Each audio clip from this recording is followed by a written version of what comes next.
Hey guys, welcome back to the WODdoc Project 365, episode 1055. Guys, you're following along on YouTube, please jump on over to thewoddoc.com. Check out all of our full-length videos. That's where we house them. What we're talking about today is a little low back mobility, something that will help loosen up these outside muscles of our low back, right? Which often get tight when we're sitting in cars or just sitting in any type of position, a sitting position for an extended period of time, all right? Now we're going to do two key things here. We're going to add a way to add torso stability to allow our back to loosen, and we're going to implement diaphragmatic breathing, okay? So when we take breaths here, we're going to take a breath completely in, have a 2-second pause before we exhale out, and we're going to breathe completely out. We're going to breathe through our nose and out through our mouth, so it'll look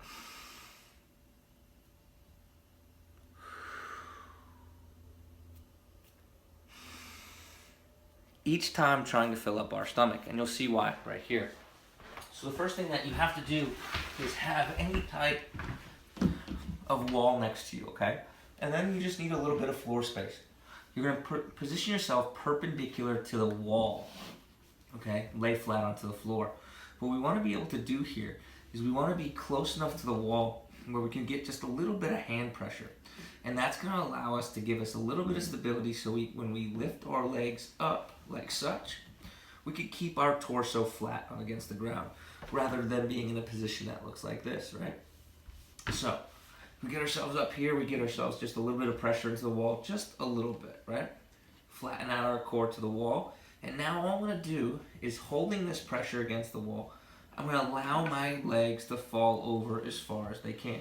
Now if I slide towards like an angle like this isn't exactly what we want. So make sure that we're still in a position where we're perpendicular to the wall. Sometimes we'll end up sliding one direction or another. So I'm holding this pressure into the wall, and I'm allowing my stomach or my side to stay flat against the wall. This is where I'm going to start my diaphragmatic breaths. You might have some tightness in here, most people will, even to the point where their legs will be up in the air just a little bit. So what we want to be able to do is implement this breath. Okay, so as I breathe in, I'm going to try to fill up my stomach in through my nose. Hold for 2 seconds. Out throughout my mouth. In through my nose.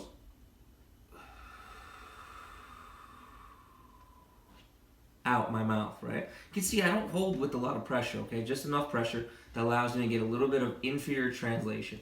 I'm going to do 3 breaths here, and then when I finish those 3 breaths, I'm then going to come on to the other side. And again, it doesn't have to be perfect here, so when I roll onto the side, if I get to an angle of the wall, I want to make sure that I can just square myself up. And I'm going to again get that pressure, implement that pressure, so now my side stays on the ground, that lower side right there. I'm going to let the weight of my legs do their job, and any tightness in this torso, I'm going to try to breathe into, right? I'm breathing up. Hold that for 2 seconds before exhaling out. 3 breaths, both sides. And then I want you to go ahead and get up, and then you can try this nice little torso trick. We test our torso for rotation while we're sitting. Doesn't matter if you're sitting on the floor or sitting on a chair, because that way your hips won't move open, right? So I can get a really good idea of how much mobility within my torso I gained. And then if you have to, bend over from the left to the right and bend and twist. See if your back is loosened up. I bet you it has.